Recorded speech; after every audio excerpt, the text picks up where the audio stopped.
Let me welcome you to the first day of the macOS and iOS Security Internals Advent Calendar. Throughout the next 24 days, I will present to you a daily dose of small surprise lectures about macOS and iOS Security Internals topics. For the first day, I have selected the topic of Apple source code. Basically, we will find out that this actually exists and how to get it. The motivation behind this is that for many people that come from other operating systems, they have no idea about the question if macOS and iOS are actually binary only operating systems. And it's a common misconception to believe that macOS and iOS are basically completely closed source. Especially for iOS, a lot of people believe that because it's more secure and everything, that it only comes as a big binary blob and you have no way of looking what's inside. But this is a widespread misbelief that is actually not true. Sometimes people relax this idea and they think, okay, macOS is not as closed as iOS, so maybe macOS has some open source. But they usually don't believe that iOS has any open source in it.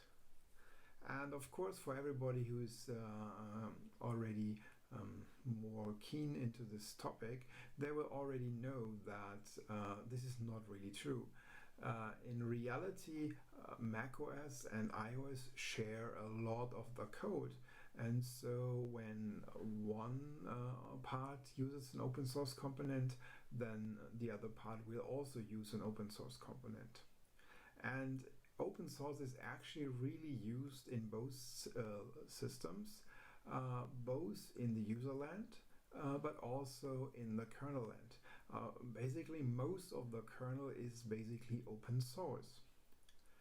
For sure, both systems have some closed source binary only components, stuff that Apple wants to be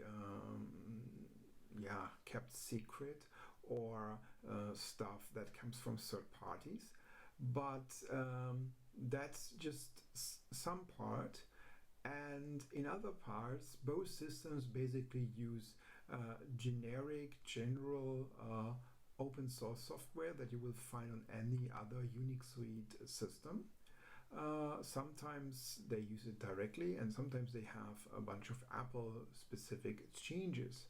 And then of course you have additional code that is directly fully written by Apple engineers, and those things often also come in source code form. So when Apple releases source code written by themselves, it's usually released under the Apple Public Source license. At the moment, they're using version 2.0 from August 6, 2003. And all the source code that Apple provides to us and releases to the public is basically distributed via a central server, which is https opensourceapple.com.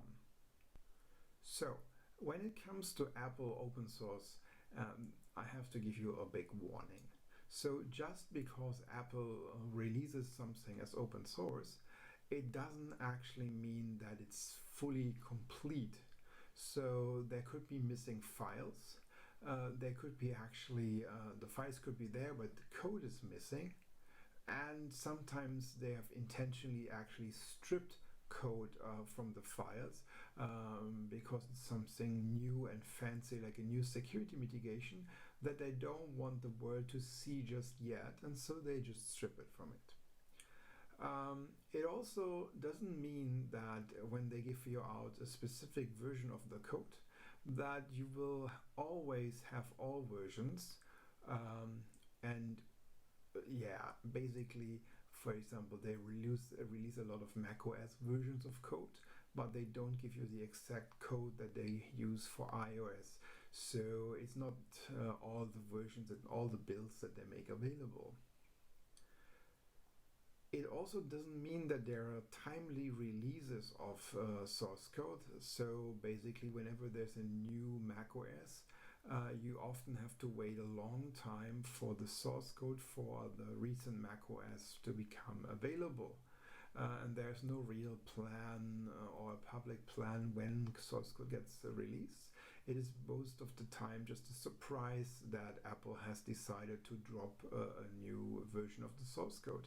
Sometimes they drop just one version, sometimes they drop a bunch of versions at the same day or around the same time, but it's basically completely random, and only Apple internals maybe know about a schedule, but normally the public doesn't know the schedule. And the last thing you need to be aware of is that when you get open source from Apple, it doesn't actually mean that it will build on your system. Sometimes it's just a configuration problem in your system, or you have some missing dependencies, but sometimes it is just impossible to build at all. So now that we know that there is a certain amount of source code available, how do we get from the binary to the source code package that we are interested in? So for macOS and iOS, it's often possible to get access to the binaries. For macOS for sure, for iOS you can get them via several different means. For example, from a jailbroken device or by extracting them from the firmware updates. So when you have the files, you can use all the tools that you have to your disposal on these binaries. And one of the things you can do is just a simple strings. So when you look through all the strings, you will find certain markers that are giving you information about what kind of source code is inside this binary. For example, /bin/ls will reveal the following string. You have a string that says program is ls and project is file_commons and then a build number. So, and this is exactly the project, is exactly the package that you will be interested in to look for on the Apple specific open source server. So sometimes when you look through these string outputs, you will see that there's no program, no project, but you will find a bunch of strings of file names in the actual original source code that was used. Here, for example, you see that a file host.c was referenced, and that's from inside the bind9 source code, and this is the kind of string you would find in the binary, which will basically reveal to you that this here is apparently the bind9 source code, open source. And now you can look at the Apple server if they have this, and if they have this, it's likely a modified version, and if they don't have it, then it's maybe the original bind9 source code that you can get from anywhere on the internet. Usually strings you should look out for here is the build roots or the Apple internal string. They usually give you a hint where these strings are that reveal what kind of source code this is. So now let's say you have the source code.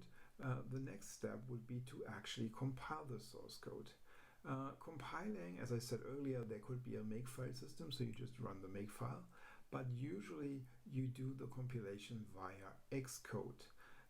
So there's stuff like Xcode build, or you just open the project in Xcode, and then you can just build the project or the program that you want to have from a specific project. The thing is, it's not guaranteed to work at all, especially not if the Xcode you're using is not matching the Xcode that was available around the time when this code was originally compiled. Because newer versions of Xcode have newer compilers, and so it can be that, for example, there could be more warnings in a newer compiler, and the build system might be configured to error out the moment there is any warning. And sometimes there are like compiler switches that suddenly disappear in newer Xcode versions. So that means if you have an older project, it might actually never compile on a newer Xcode version. So usually it's a good idea to figure out what build system was kind of state of the art when this was released, and then try to use an older Xcode if you have it available somehow. So the next thing is, sometimes when you compile something from Apple, files might actually be missing. So it happened many times before that when you want to compile certain components, that the files are actually not in the tarball.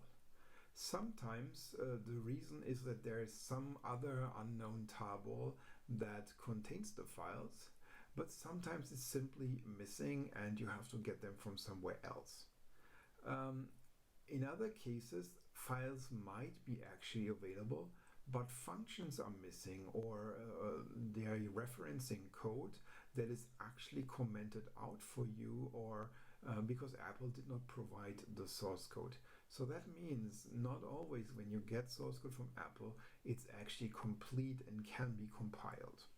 Sometimes this can be fixed, sometimes it cannot be fixed. And finally, if you manage to compile something out of the box, there's always never the full guarantee that the binary that you produce is actually having all the features that the original binary has.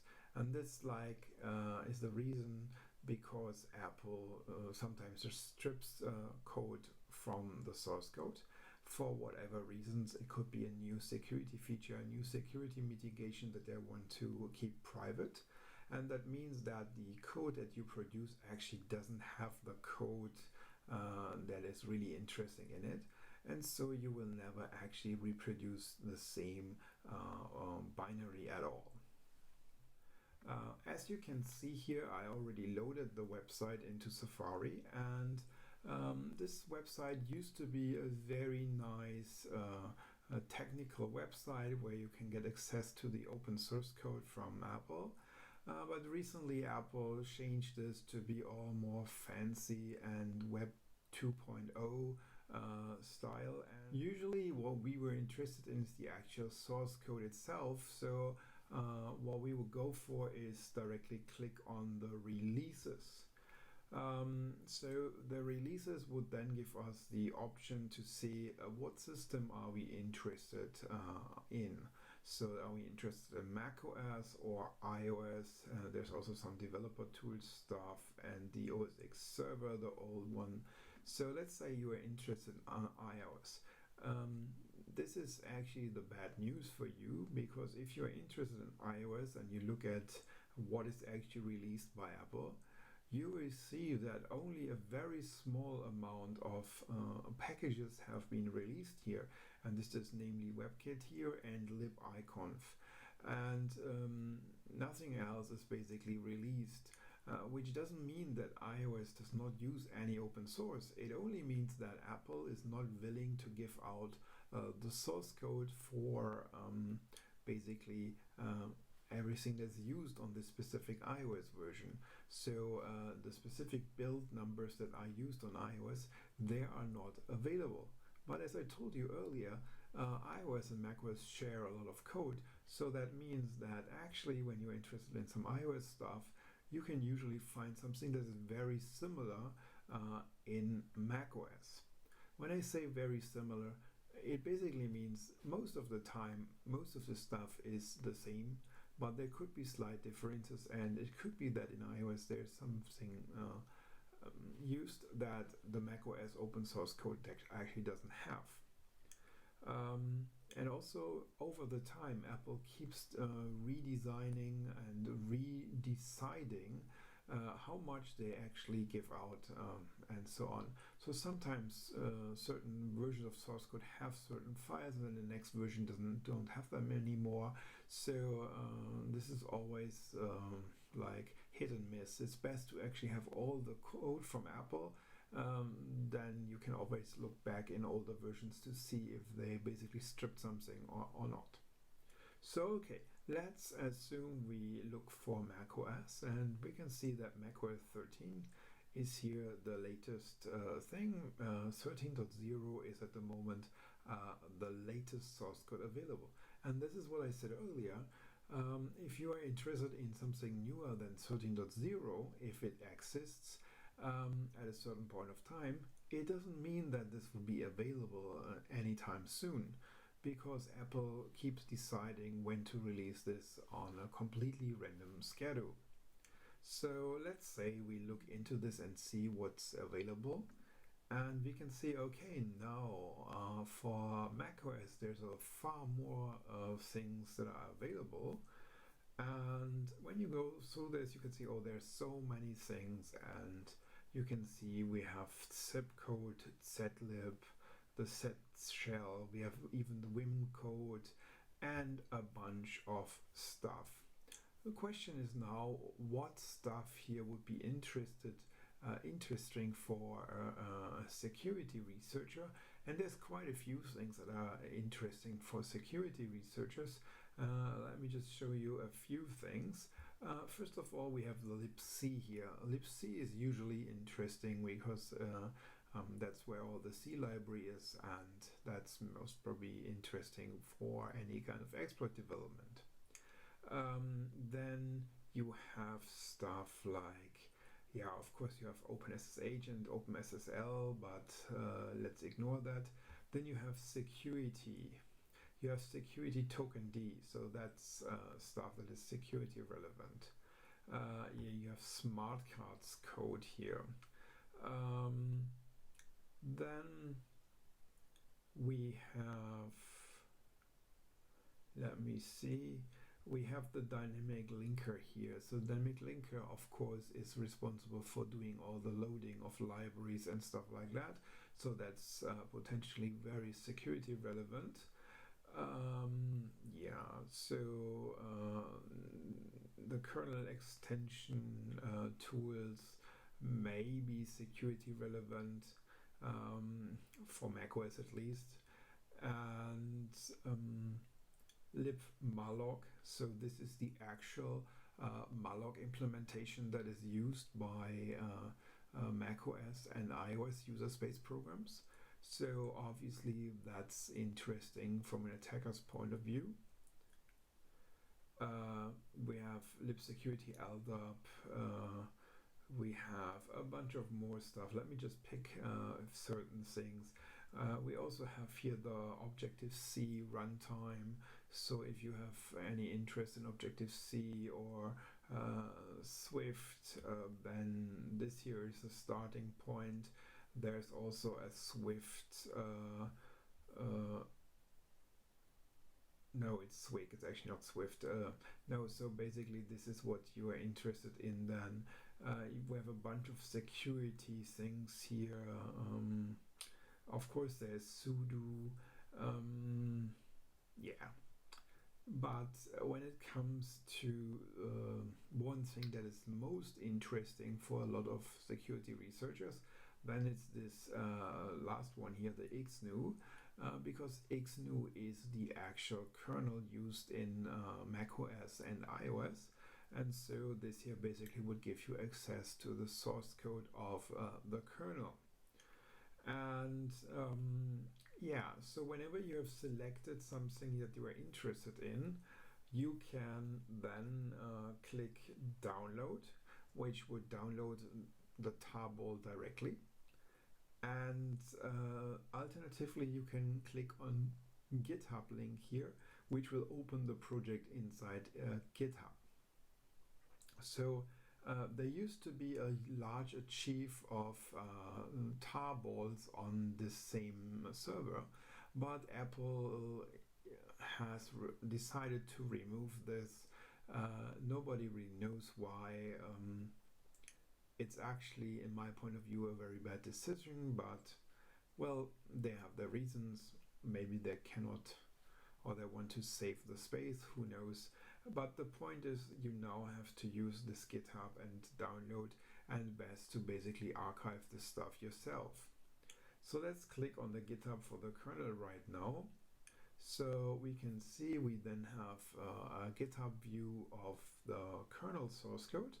And we are not going into the detail of the external source code right now, because we will likely see this in one of the other days of the Advent calendar. But what we can see here, for example, is we have the Apple license here. So this is the Apple public source license that I mentioned earlier in this specific version. So that's the license that the Apple code is released under.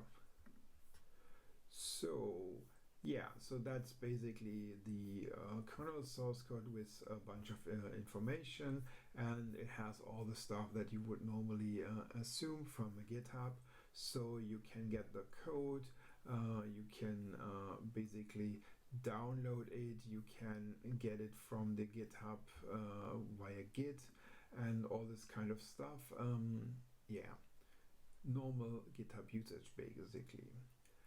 However, one thing you need to understand is that this is not something that Apple actually uses internally.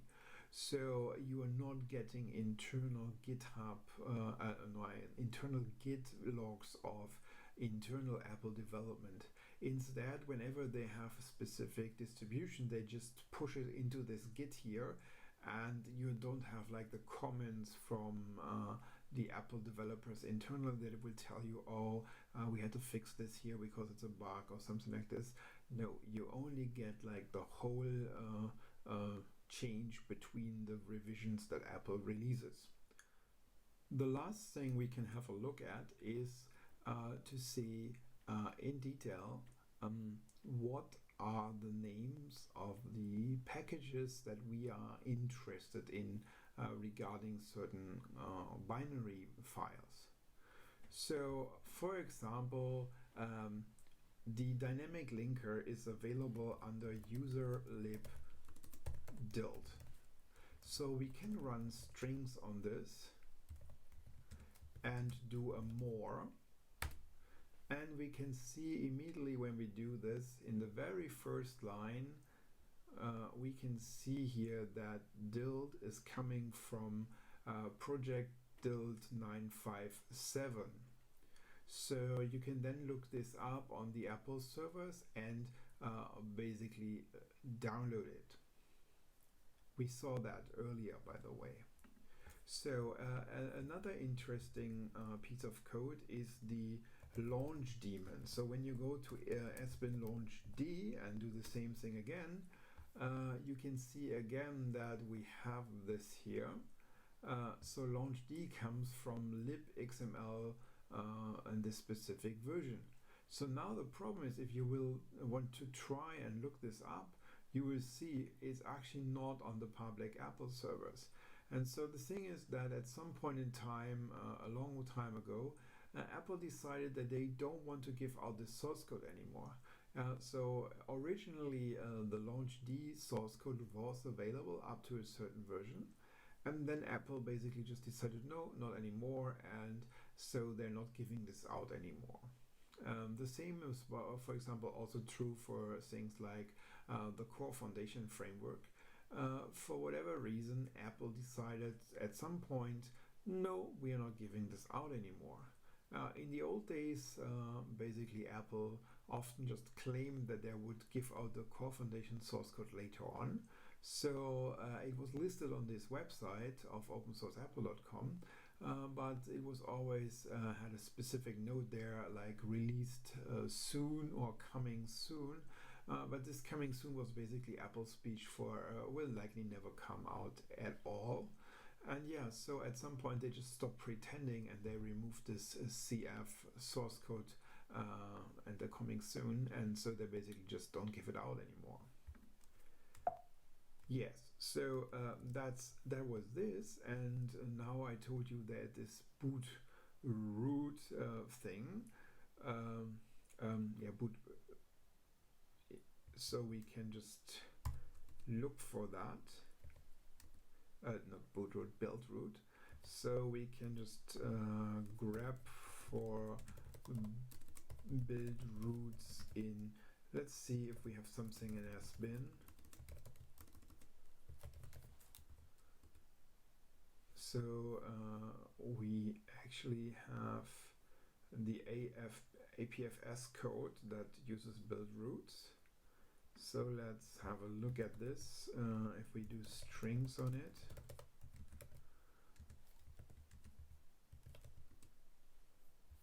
we can see we have no program here. So let's do a grab program. So we don't have that. And so now we can do a build routes grab. And we can see here it's having Apple credential manager underscore client libs. So that's apparently the code that this comes from. And we also didn't see that earlier, so it's likely not open source. Yeah, but this is how you find out what package you will be looking for, and it's either there or it's not. This concludes the first day of our macOS and iOS Security Internals Advanced Calendar. See you tomorrow with the next lecture.